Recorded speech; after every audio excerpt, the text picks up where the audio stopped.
Dans le don spirituel qui a été partagé concernant les idoles et le seul Dieu, c'est important de comprendre, parce que tout le monde ne le comprend pas. Plusieurs dieux, des idoles, qu'est-ce que c'est? Quand Dieu a créé l'homme, il l'a créé pour remplir sa vie. Parce que Dieu est une personne, il est un Père. Il nous connaît. Dieu a créé l'homme pour remplir sa vie, pour lui parler, le conduire, le diriger. Il l'a créé pour le conseiller, lui apprendre, l'enseigner, pour l'encourager, le consoler, mais aussi pour parfois le protéger, aussi pour combattre avec lui, pour s'unir à lui. Quand la Bible dit « Tu n'auras point d'autre Dieu devant ma face », dans l'Ancien Testament, on voit que les gens étaient attachés à des statuettes, parfois, à qui on prêtait des pouvoirs mystiques, mystérieux, magiques. Alors on avait la statuette. Quand on avait un problème, on mettait la statue quelque part et on priait. Oh, permets que ceci, permets que cela. La statuette, elle avait des oreilles, elle avait des yeux, elle avait des mains, mais elle ne faisait rien. Elle ne bougeait pas. Remarque, vous allez dans une église catholique, je ne rentre pas en conflit, on n'est pas... Mais c'est la même chose. Vous pouvez vous mettre à genoux devant un bidet ou devant une statue. C'est la même matière. Seulement on lui a donné une autre forme. Il y en a, c'est un objet, le portable. Il y a les dieux de la nouvelle technologie aujourd'hui. Hein? Il y a les dieux de la nouvelle technologie. Et chacun est là. Ah, mon Dieu, mon Dieu, mon Dieu. Mais ton Dieu fait de toi un homme et une femme morte. Ça ne se voit pas en apparence. Tu as l'air bien vivant. Tu as l'air bien heureux. Tu es bien branché, tu es bien dans le coup. Tu as le swing. Ah, tu es au top. Mais au fond de ton cœur, tu es mort. Tu es malheureux. Tu es triste. Tu es vide. Tu es sec. Tu ne sais pas où tu vas. C'est ça, être dépendant des idoles. C'est combler le vide. Cette semaine, dans une visite, une rencontre, une bien-aimée dans le Seigneur expliquait, avant de connaître Jésus, j'ai essayé de combler le vide par les achats compulsifs. Et il y en a beaucoup. J'ai pas le moral, je vais acheter, pour me changer les idées, pour combler ce vide. Je vais acheter. C'est une idole. C'est un Dieu mort. C'est une triste vie. Mais le Seigneur, même la religion est une idole morte. Je vais même vous dire une chose. Cette Bible peut devenir une idole morte. Parce qu'il y en a plein qui ont la Bible mais ils ne l'ouvrent pas. Elle devient vivante quand on l'écoute, quand on croit dans ce qu'elle dit. Mais le livre en lui-même peut devenir une idole. Ce lieu peut devenir une idole. Les gens vous disent, c'est le lieu saint. Il ne faut pas de bruit. Les enfants, on ne bouge pas. Mais c'est rien ce lieu. Quand Jésus prêchait dans les rues, il y avait des gens qui criaient, il y avait des possédés, il y avait des enfants qui braillaient, et de temps en temps un chameau qui, je ne sais pas ce qu'il fait le chameau.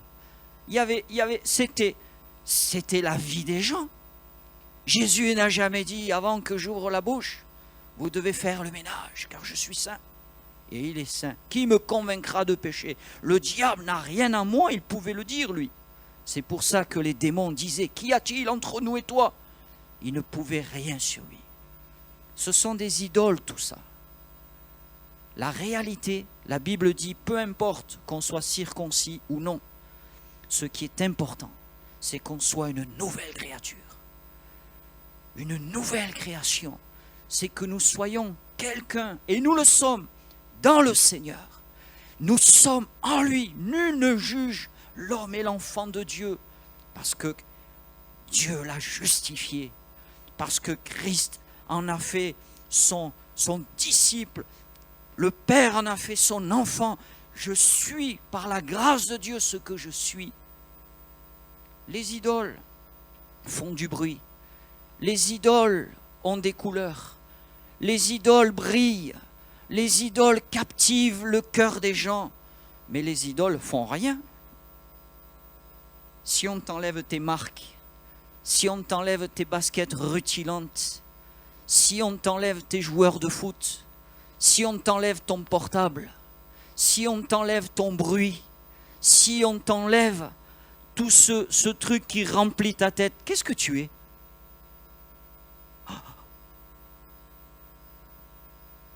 Tu es mort. Et que feras-tu quand le temps viendra de partir ici-bas? C'est la réalité, bien-aimés. Mais le Seigneur fait de nous des gens vivants. Et j'ai eu la joie et le privilège d'être touché par le Seigneur en étant jeune. Et je dirais, j'ai commencé à vivre quand Jésus est entré dans ma vie. Gloire à Dieu. C'est ça l'évangile. C'est une puissance de vie pour le salut de quiconque croit. Gloire au Seigneur. Bon, on va ouvrir la Bible ensemble. Nous sommes aujourd'hui dans le dimanche de Pâques. Dimanche dernier, j'ai eu un problème avec mon calendrier. Parce que parfois, j'ai des vieux calendriers. Et on m'a dit, mais c'est dimanche prochain, Pâques. C'est pas grave. Pâques, c'est intarissable. J'aimerais vous poser une petite question, justement par rapport aux idoles. Tiens. Quel est mon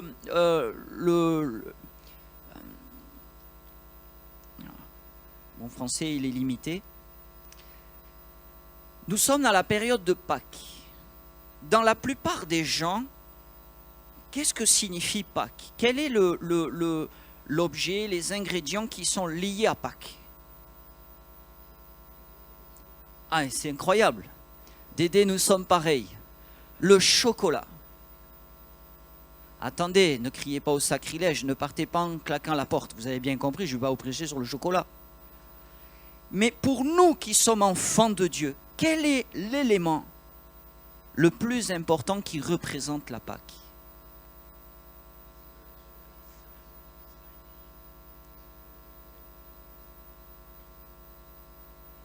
Oui? Ah, là-bas quelqu'un l'a dit. Le sang. Le sang. L'élément déterminant de la Pâque, c'est le sang. Dans l'Ancien, Exode chapitre 12, on va faire quelques lectures, mais avant on va... Et dans le Nouveau, parce que Jésus a dit, voici le sang, mon sang, la nouvelle alliance, c'est le sang. Et le sang, c'est pas agréable, c'est même répugnant le sang.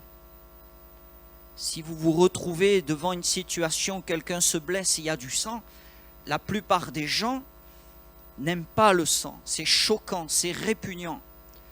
Le sang, ça porte un message. Le sang. Un message de souffrance, de blessure et de mort. Le sang. Le sang a un message.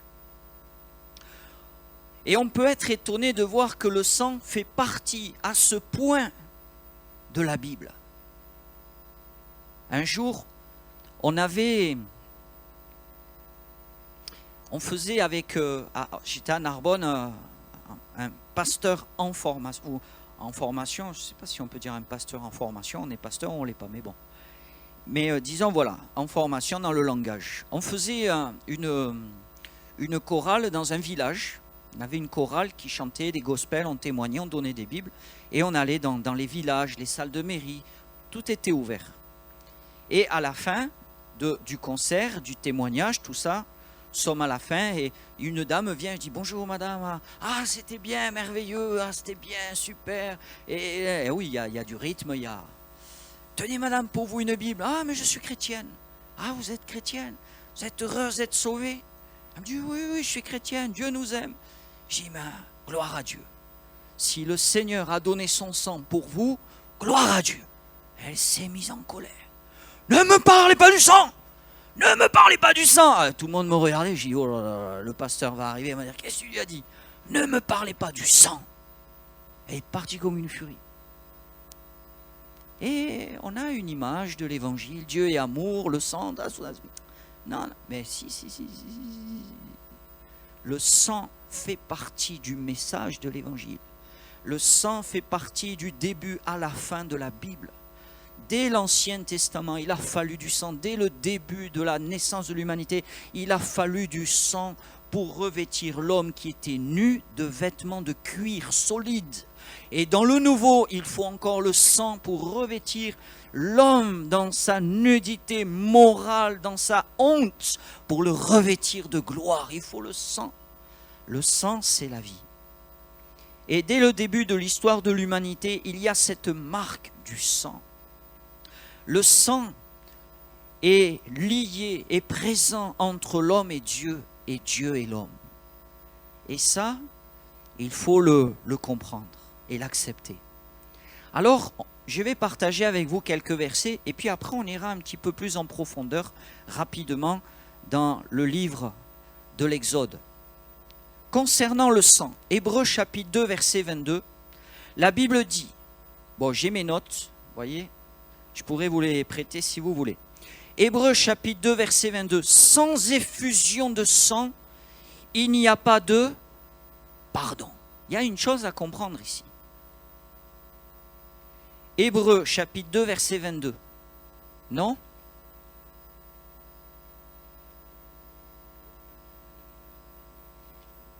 Oh là là. Hein? Non.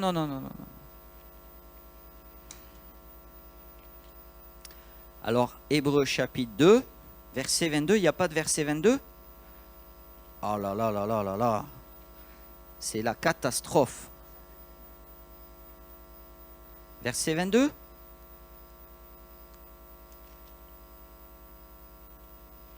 Dit que tout est sanctifié par le sang.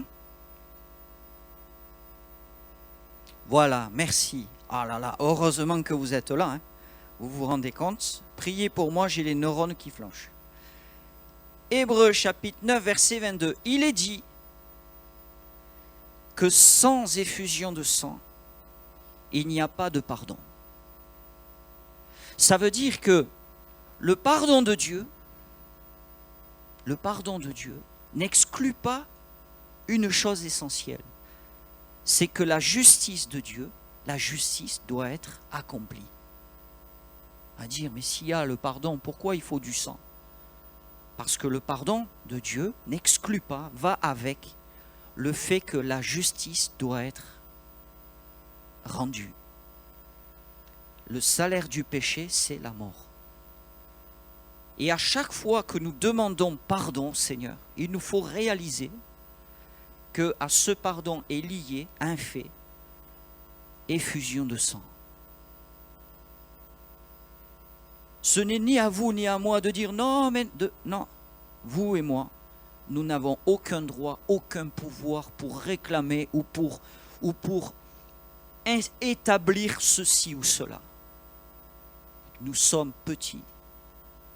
Et Dieu établit ce fait que sans effusion de sang, il n'y a pas de pardon. C'est-à-dire qu'il ne peut y avoir de pardon sans que la justice soit rendue. Et ça nous amène à réaliser que le pardon de Dieu n'est pas rien. Comprenez-vous? Le pardon de Dieu est précieux. Le pardon de Dieu doit nous amener à avoir du respect. Le pardon de Dieu doit nous amener à avoir de la reconnaissance. Le pardon de Dieu doit briser la dureté de nos cœurs.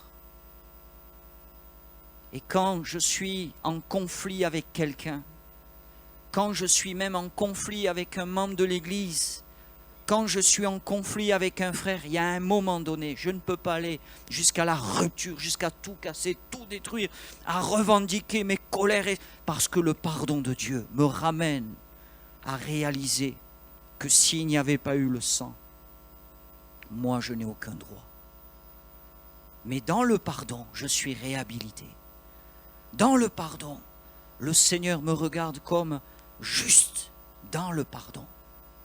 Le sang, sans effusion de sang, il n'y a pas de pardon. Alors, si à chaque référence que j'ai notée, c'est la même chose, on n'est pas sorti de l'auberge. Bon, on va voir la prochaine. Romains chapitre 3, verset 25. il est dit, c'est lui que Dieu a destiné à être par son sang pour ceux qui croiraient victime propitiatoire. Qu'est-ce que ça veut dire propitiatoire? Le propitiatoire, c'était le couvercle qui était sur l'arche de l'alliance. L'arche de l'alliance, c'était ce coffre de bois d'acacia recouvert d'or, dans lequel il y avait 3 éléments. Lesquels? Dans l'ordre ou dans le désordre? Les tables de la loi. Cette loi qui nous met tous dans notre obéissance, devant la loi de Dieu. La loi de Dieu. Et si elle nous met dans la désobéissance, elle nous met dans la condamnation. Il y avait quoi d'autre? La manne dans une jarre, un pot. Et Jésus dira, c'est pas Moïse qui vous a donné le pain qui descend. Je suis le pain qui descend du ciel. Et cette manne qui descendait du ciel et qui a permis pendant 40 ans à un peuple extrêmement nombreux de vivre dans le désert. Vous ne croyez pas que c'est extraordinaire? Ça aurait dû les ramener à être un peu plus humbles quand même. Ces gens-là avec un carafon terrible. Ils vivaient un miracle au quotidien. Avec les différences de température, la nuit, le froid, la journée, la chaleur ardente, 2 jours sans manger, 2 jours sans boire, et c'est l'hécatombe. Mais le Seigneur exerçait sa bonté. Il leur donnait la manne, le pain qui descend du ciel. Et c'est Christ, celui qui mange ma chair, qui boit mon sang. Et qu'est-ce qu'il y avait d'autre? La verge, le bâton sur lequel Aaron s'appuyait pour marcher. Et alors qu'un jour il y a eu comme une contestation, eh bien le Seigneur a dit, voilà, il y a des princes, tout le monde avait un bâton, ça faisait partie c'était l'outil, c'était l'instrument, comme une femme a un sac à main.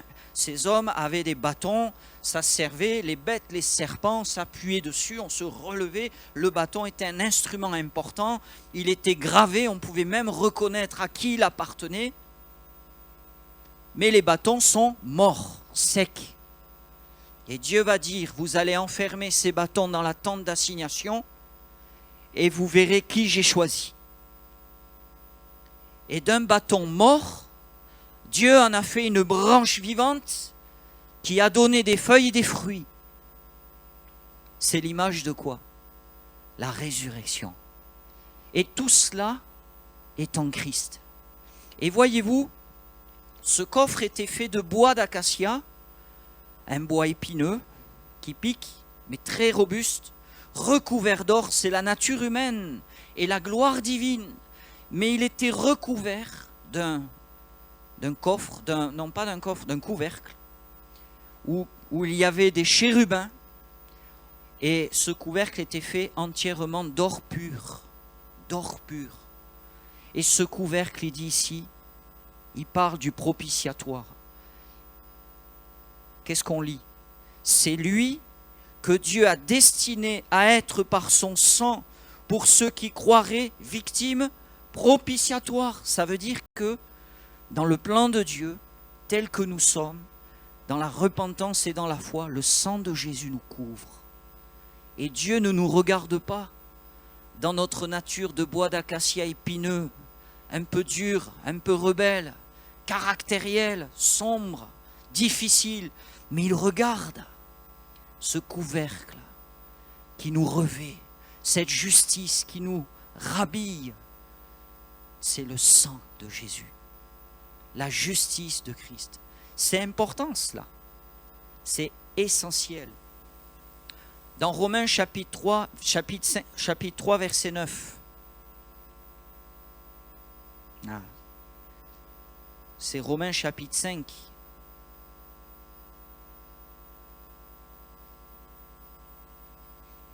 Romains chapitre 5, verset 9. Est-ce que vous n'avez pas trop chaud? Et Marie-Laure, ça te dérangerait et je ne sais pas si Marie-Laure, tu vas arriver au...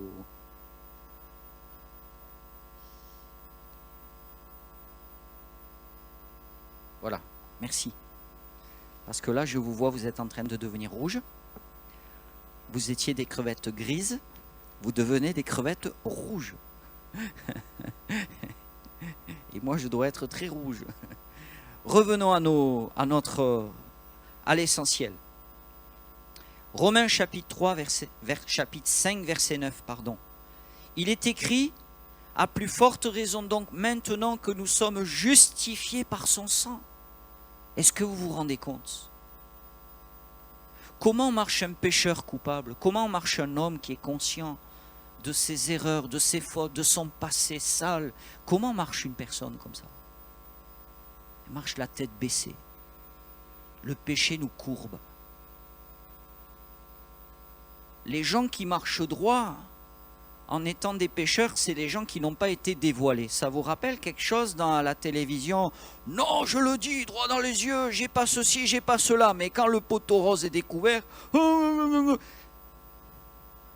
Et si tout était découvert sur chacune de nos vies, nous serions comme ça. C'est la vérité. Et il n'y a pas un juste. Moi, le premier. Mais la Bible dit que par le sang, nous sommes justifiés. Ça veut dire, ça change la vie, ça. Comment on marche quand on est justifié? À moins qu'on ait des problèmes de dos. On marche droit. On marche en paix. On marche tranquille. On n'a pas besoin de se justifier soi-même. Dans notre cœur, nous sommes justifiés. C'est ça l'œuvre de Dieu. Il prend des pécheurs. Il prend des hommes, des femmes. Il les accepte tels qu'ils sont. Ils reconnaissent. Ils ne cachent rien. Le sang vient les laver, les purifier, les nettoyer. Et il y a un changement dans l'être. Justifié. Je marchais accablé, je marchais le dos courbé. Mais à cause du sacrifice de Jésus, je me tiens droit. Je n'ai peur de personne. Personne ne peut m'accuser. Mais je fais attention. Parce que l'Esprit de Dieu est en moi. Et je ne veux pas l'attrister. Il a lavé ma conscience. Et je ne veux pas la salir à nouveau. Je marche dans la foi au Fils de Dieu. Justifié. C'est extraordinaire. C'est lié à la Pâque. Puisque c'est lié au sang. Il nous est dit, regardez, c'est une conséquence. Colossiens chapitre 1er verset 20. En faisant la paix par lui, par le sang de sa croix. Si nous sommes justifiés, nous sommes quoi? Nous sommes en paix. En faisant la paix par lui, par le sang de sa croix.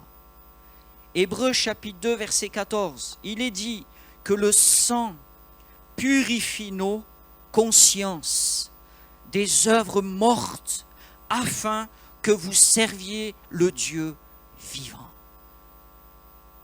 Quelles sont les œuvres mortes? Est-ce que vous pouvez m'en dire quelques-unes? Alors, il a été parlé de l'idolâtrie. C'est une œuvre morte, l'idolâtrie. Allô? Les œuvres mortes. C'est quoi les œuvres mortes? Oui, mais c'est vaste ça. Le monde, les œuvres mortes, les œuvres c'est quoi? C'est les actions, les paroles, c'est les réactions. Les œuvres mortes.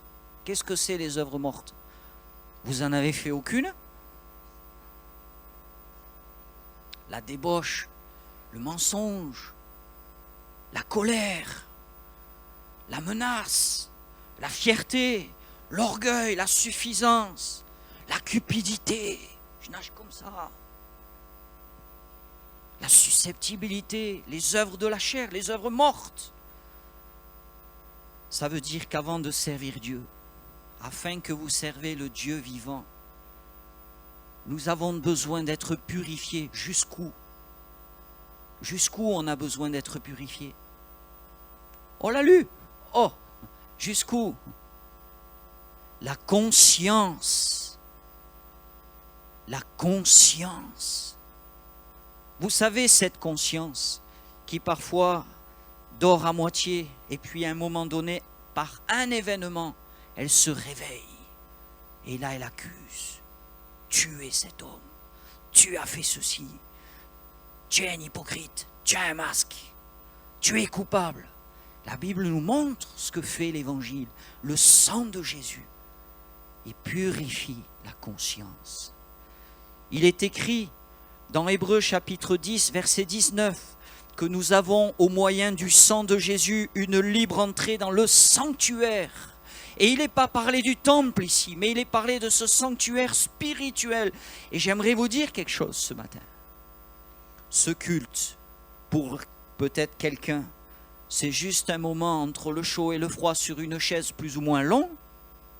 Mais pour celui qui dans son cœur, dans son âme, eh bien, s'attache par la foi au sang de Jésus, eh bien, où que je sois, j'entre dans le sanctuaire de Dieu. Ça veut dire, où que je sois, j'invoque le Seigneur et je suis devant ce trône de la grâce où je suis invité à m'approcher avec assurance parce que le sang de Jésus, eh bien, a une valeur spirituelle. Il ouvre la porte du monde spirituel où Dieu règne, où Dieu vit. Il ouvre, il rétablit la communion, la connexion. Et la Bible dit qu'au travers du sang de Jésus, j'ai une libre entrée dans le sanctuaire. Je vous raconter un petit témoignage. Nous étions un jour en train de faire de l'évangélisation dans une salle, dans un quartier un peu comme les Minguettes, mais un peu plus chaud quand même, à Toulon. Et ce jour-là, ce soir-là, on était une petite équipe de frères, de sœurs, des marins, des militaires, des chrétiens de l'Assemblée. Il y avait une quarantaine de jeunes, on discutait avec eux, tout ça. Et à un moment donné, il y a un jeune qui a manqué de respect à une sœur qui était âgée. Mais manqué de respect, il a bousculé.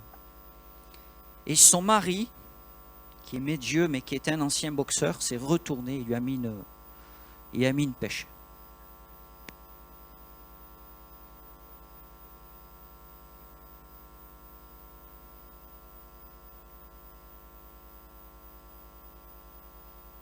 Il y avait un frère qui faisait des arts martiaux, était 3e dan de karaté.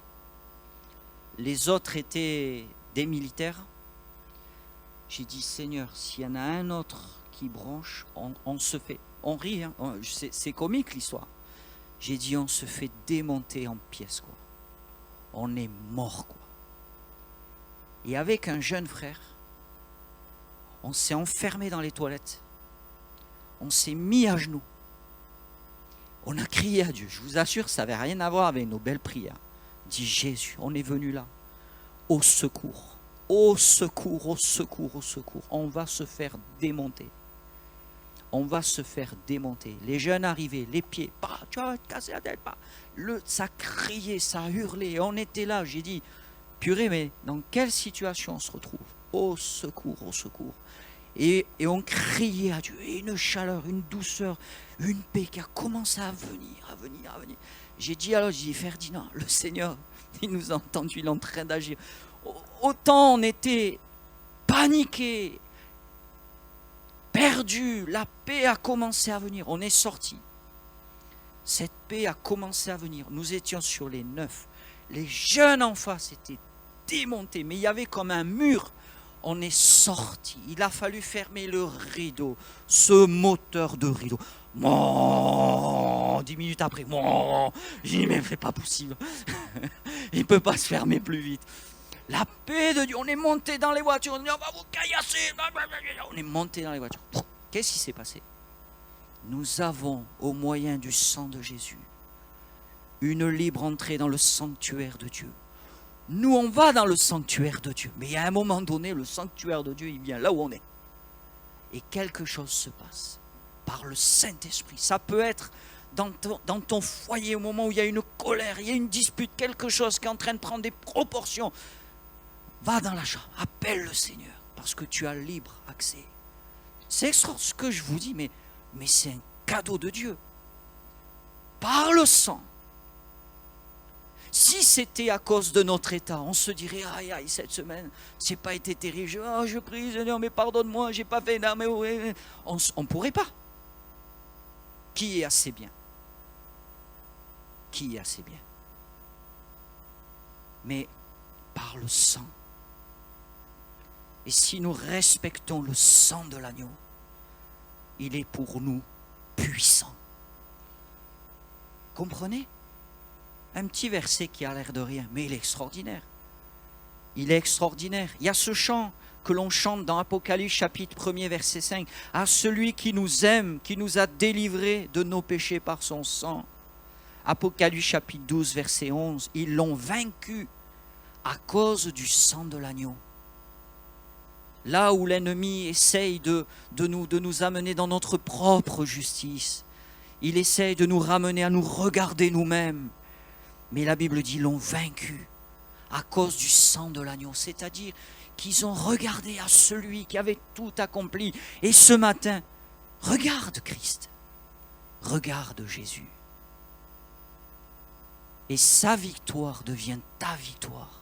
Que son nom soit béni. Le sang est quelque chose d'extraordinaire. Revenons dans Exode chapitre 12 et ça va être très très court. Exode chapitre 12, il y a 4 versets justement qui dans cette premier événement, on ne peut pas dire une fête, c'est pas une fête là c'est la Pâque. Après c'est le mémorial, mais là c'est pas le mémorial, là c'est la Pâque. C'est l'expérience. Dans Exode chapitre 12 au verset 7, il est écrit « On mangera des pains sans levain pendant 7 jours. On ne verra point chez toi de pain levé, et on ne verra point chez toi de pain levé dans toute l'étendue du pays. » Je suis au chapitre 13. Je me suis trompé. Aïe, le pasteur ce matin, il n'est pas en forme. On reprend. Exode chapitre 12, verset 7. Oh. Attendez, là j'ai un moment de lucidité là. Alors écoutez-moi. Exode chapitre 12, verset 7. La Pâque c'est chapitre 12. Et pas 13. J'ai dit une bêtise quand j'ai dit 13. La Pâque, chapitre 12, Exode. On ne sort pas du 12. Voilà, chapitre 7, verset 7. Oh là là. On prendra de son sang et on en mettra sur les 2 poteaux et sur le linteau de la porte des maisons où on en mangera. Amen. On prendra de son sang, on en mettra sur les maisons, etc. Ce que Dieu a demandé ici, c'est un acte de foi, mais c'est un acte libre. Et les maisons, c'est là où on vivait, c'est là où la famille grandit, etc. Et les maisons sont nos vies. Nos vies, c'est nos vies. Et le Seigneur va donner cette parole. On prendra de ce sang, le mettra sur les poteaux et sur le linteau de la porte des maisons. Et Dieu nous appelle à choisir, à faire un acte de foi. Qu'est-ce que c'est devenir un enfant de Dieu? Un enfant de Dieu, être un enfant de Dieu, naître de nouveau en Christ, c'est regarder la justice divine, la justice de Christ comme cette justice qui nous est accordée. C'est regarder Christ comme le médiateur entre nous et le Seigneur. C'est se confier en lui. On prendra du sang, on le mettra sur les portes, les poteaux. Et c'était quelque chose qui n'avait jamais été fait. C'était quelque chose qui même paraissait, Moïse, mais qu'est-ce que tu nous dis? Mettre du sang comme ça ne se pratiquait pas. Pour les Israélites, c'était quelque chose qui était nouveau, quelque chose qui n'était pas habituel. Surtout dans les portes où on vit, mettre du sang sur la maison où on vit. Mais c'est là où on vit que Dieu veut faire son œuvre. Mais c'était un choix. Un choix. Un choix. Et sur ces maisons, je ne sais pas qu'est-ce qu'il y a dans ta maison. Qu'est-ce qu'il y a dans ta vie? Ces maisons où peut-être beaucoup de choses n'avaient pas été à la gloire de Dieu. Dieu a voulu sanctifier les maisons. Dieu a voulu marquer les maisons. Et quand il est dit que ce sang sera un signe, il a voulu donner une marque visible sur les maisons. Comme il veut mettre une marque visible sur nous. Quelles sont les marques visibles que Dieu met sur nous quand on lui appartient? Le Saint-Esprit. D'ailleurs, le Saint-Esprit, ça ne se voit pas. Ah bon? On ne vous a jamais dit, vous n'êtes pas comme les autres? Si on ne vous l'a jamais dit, c'est un problème. On ne vous l'a jamais dit, vous avez quelque chose qu'on ne voit pas ailleurs. Est-ce que vous pouvez m'expliquer? C'est peut-être pas visible pour vous, mais c'est visible pour ceux qui nous entourent. La parole de Dieu qui nous imprègne et qui parfois même inspire nos paroles. On donne une parole, on dit, ah, ça c'est écrit dans la Bible, comment vous le savez? Et hop, ça s'enclenche. La joie du salut, c'est pas une marque ça? Mais si. Les miracles, les délivrances, tout cela, Christ dans nos cœurs, c'est une marque. C'est un acte libre. C'est un acte personnel. C'est un acte d'obéissance. C'est un acte de confiance. Christ a donné son sang sur la croix et tu es appelé comme un acte de foi à croire dans la valeur de ce sang, à te l'approprier et à réaliser qu'à cause de ce sang, ta maison doit être sainte. Ta maison doit être sainte. Comprenez-vous? Nous ne sommes pas là à dire juste le dimanche matin, Seigneur, pardon, pardon, et puis dimanche prochain, et entre-temps. Non. Il y a le pardon de Dieu d'une manière extraordinaire. Là où le péché abondait, la grâce a surabondé.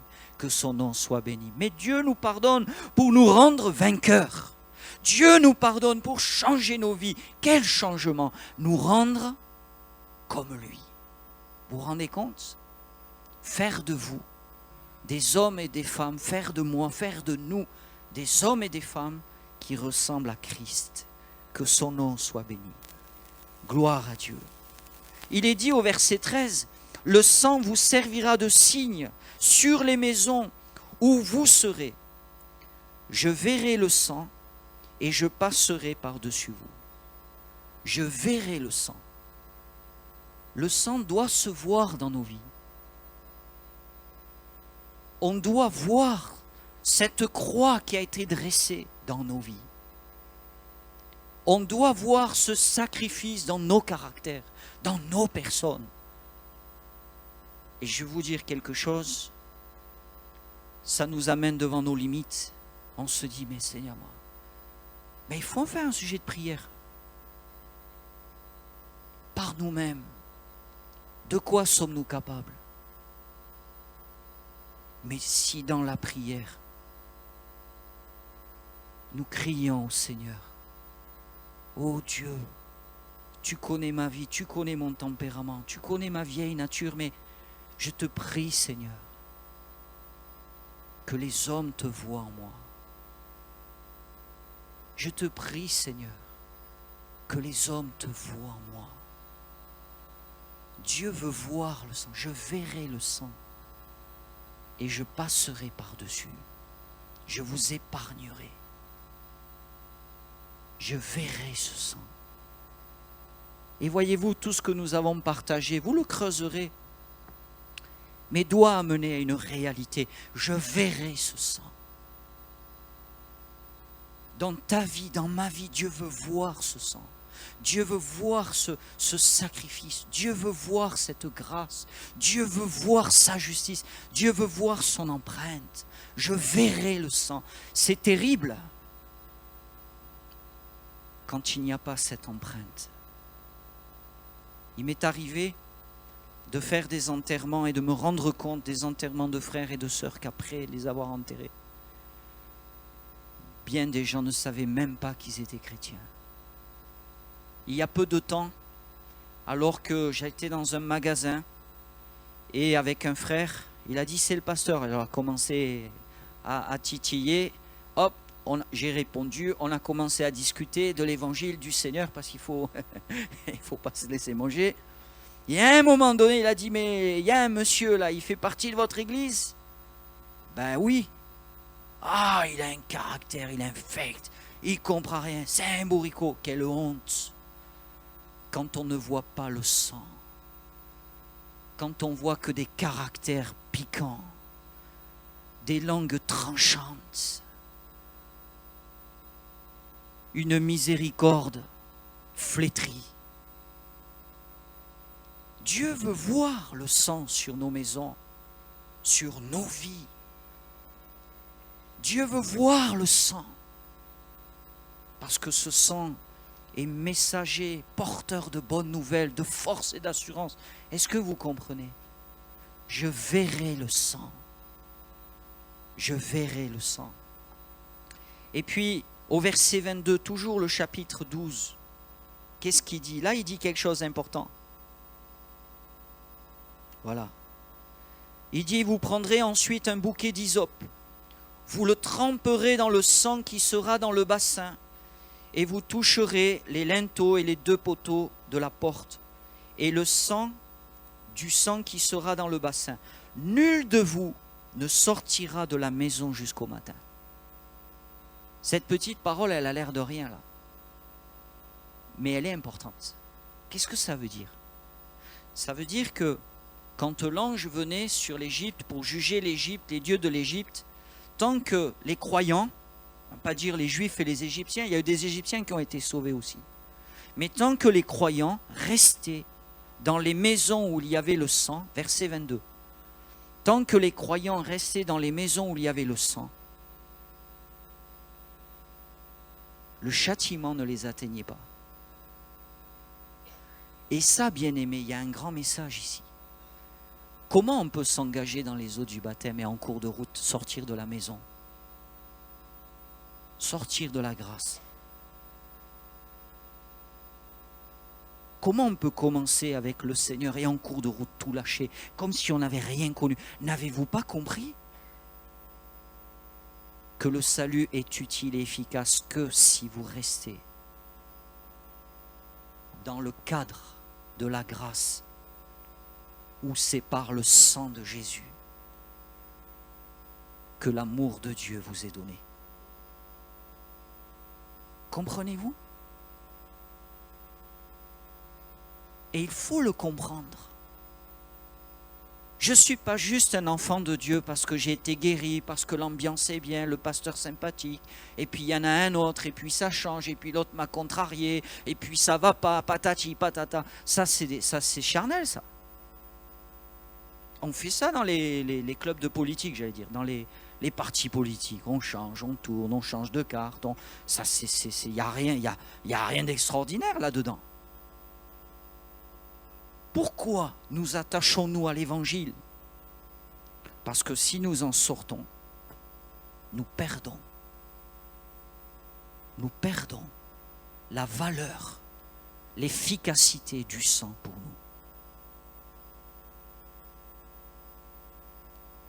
Peu importe que tu aies vécu des grandes expériences, peu importe qui tu es, peu importe même tu aurais vu des morts ressuscités, peu importe tout ça, la seule chose qui nous donne de l'assurance et qui peut nous amener, comme Paul le disait, j'ai combattu le bon combat, j'ai achevé la course, j'ai gardé la foi, désormais la couronne de justice m'est réservée non seulement à moi, mais à tous ceux qui ont aimé l'avènement du Seigneur. Peu importe le reste, ce qui importe, c'est que j'ai honoré, je suis resté attaché au sang, à la croix, à Jésus. Et voyez-vous, la nuit c'est quoi et le matin c'est quoi? On peut le comprendre aussi. Le matin c'est quoi? C'est quand le Seigneur va revenir. La nuit vient, mais le matin vient aussi. Nous sommes dans une nuit aujourd'hui où on serait tenté de sortir de la maison où il y a le sang. Nous entendons des bruits, viens ici, viens là-bas, et là-bas il y a la mode, et là-bas il y a la prophétie, et là-bas on va danser, et là-bas on va bouger. J'aimerais vous dire, mes bien-aimés, le sang est silencieux, le sang ne fait pas de bruit, le sang est même, inou, mais le sang est efficace. Le sang est efficace. Et il nous faut être profondément touchés, conquis par le sang de l'agneau. C'est ça la Pâque. On termine? Amen. Moi je dis amen parce que... Et regardez, verset 23. Et que le Seigneur nous donne, quand il reviendra, d'être revêtus du sang de l'agneau. Quelle gloire! Pendant que les uns se cacheront, nous chanterons un cantique nouveau, ensemble, parfaitement, à l'unisson. Je ne sais pas s'il y aura des instruments, mais est-ce que vous réalisez la puissance par un seul homme, après plusieurs offenses, des milliers de gens pu être sauvés, alors que par une seule offense, toute l'humanité a été enfermée dans le péché, parce que Jésus il est plus grand qu'Adam. Adam était une âme vivifiante, il nous a donné et on transmet cette vie. Mais Christ est un esprit vivifiant et il nous donne la vie de l'esprit, la vie éternelle, que son nom soit béni. Je m'arrête, on lit ce dernier verset. Quand l'Éternel passera pour frapper l'Égypte et verra le sang sur les linteaux et sur les 2 poteaux, l'Éternel passera par-dessus la porte, il ne permettra pas aux destructeurs d'entrer dans vos maisons pour frapper. Dites-moi, est-ce que les Juifs étaient meilleurs que les Égyptiens? Oh, ah bon? Je croyais que être juif c'était mieux. J'ai entendu des fois, oh pasteur, dans ma généalogie, on y a des Juifs. Ah oui, alors? Le salut vient des Juifs, oui, Jésus était juif, oui, nous prions pour Israël, oui, nous aimons le peuple juif, oui, mais c'est pas parce que tu es juif que tu es plus que si tu étais un Corse. J'ai pas pris le bon exemple. Est-ce que les Égyptiens étaient pires que les Juifs? Non. Est-ce que les Juifs étaient meilleurs que les Égyptiens? Non. Soyons plus humbles. Des fois, on entend dire, nous sommes pentecôtistes, nous allons allumer la lumière, nous allons apporter, nous avons ceci. Nous avons rien. Ce que nous sommes, nous le sommes dans la grâce de Dieu. Dans la grâce de Dieu. Toi, tu es meilleur qu'un autre? Tu l'as cru? Si tu es meilleur, c'est parce que dans sa bonté, l'œuvre de Dieu, elle est efficace dans ta vie, gloire à Dieu. Heureusement qu'on devient meilleur. Non? Parce que si on se réunit pour devenir pire, il y a un problème. Mais à part ça, tu es meilleur? Non. Les Égyptiens n'étaient pas pires que les Hébreux. Les Hébreux n'étaient pas meilleurs que les Égyptiens. La différence entre les deux, c'est la foi. Car je répète, même des Égyptiens ont été sauvés. Parce qu'ils ont reconnu dans tous les signes, les 10 plaies, c'est le doigt de Dieu. Leur Dieu est plus grand que le nôtre. Nous, c'est des statues. Lui, il est vivant. Et quand ils ont entendu, ils ont dit, il ne faut pas rigoler avec ça. Et d'autres sont restés dans l'orgueil et la fierté. Ce matin, puissions-nous réaliser, c'est par grâce que nous sommes sauvés. Amen. Que Dieu vous bénisse. Les frères vont s'approcher pour le pain et le vin. Et le sang de la nouvelle alliance. Amen. Hein, José? Oh, moi, sois seul mon guide de ma foi, source de vie, de paix, d'amour. Vers toi je crie, la nuit, le jour. Entends ma plainte, sois mon soutien, calme ma crainte, toi mon seul bien. Du mal perfide, oh garde-moi. Viens, sois mon guide, chef de ma foi. Quand la nuit voile tout à mes yeux, sois mon étoiles brillent des cieux, source de vie, de paix, d'amour. Vers toi je crie, la nuit, le jour. Entends ma plainte, toi mon soutien. Calme ma crainte, toi mon seul bien. Voici l'aurore d'un jour nouveau. Ciel se dore de feu plus beau. Jésus s'apprête, pourquoi j'aimais? Levons nos têtes, il va venir. Source de vie, de paix, d'amour. Vers toi je crie, la nuit, le jour. Entends ma plainte, sois mon soutien. Calme ma crainte, toi mon seul bien. Source de vie, de paix, d'amour. Vers toi je crie, la nuit, le jour. Entends ma plainte, sois mon soutien. Calme ma crainte, toi mon seul bien. Alléluia. On va en chanter encore un. Ce chant qui dit Dieu Tout-Puissant.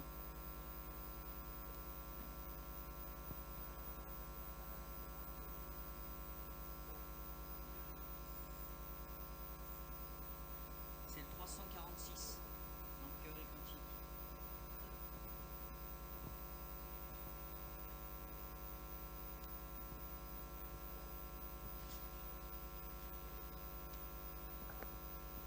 Nous sommes dans une église où ça disjoncte.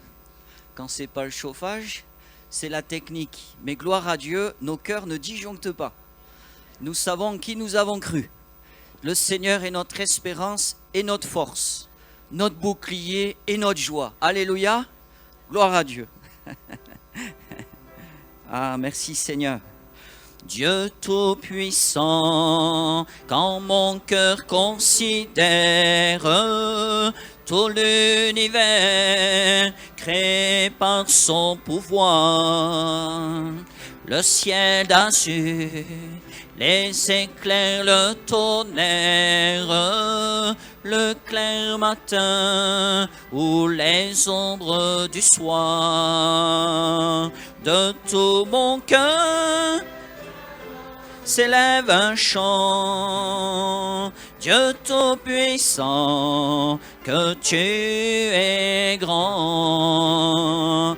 De tout mon être, alors s'élève un chant. Dieu Tout-Puissant, que tu es grand. Quand par les bois ou la forêt profonde, j'erre, j'entends tous les oiseaux chanter. Quand sur les monts, la source avec son onde livre aux zéphyrs son chant doux et léger. Mon cœur heureux s'écrie à chaque instant. Ô Dieu d'amour, que tu es grand. Mon cœur heureux s'écrie à chaque instant. Ô Dieu d'amour, que tu es grand.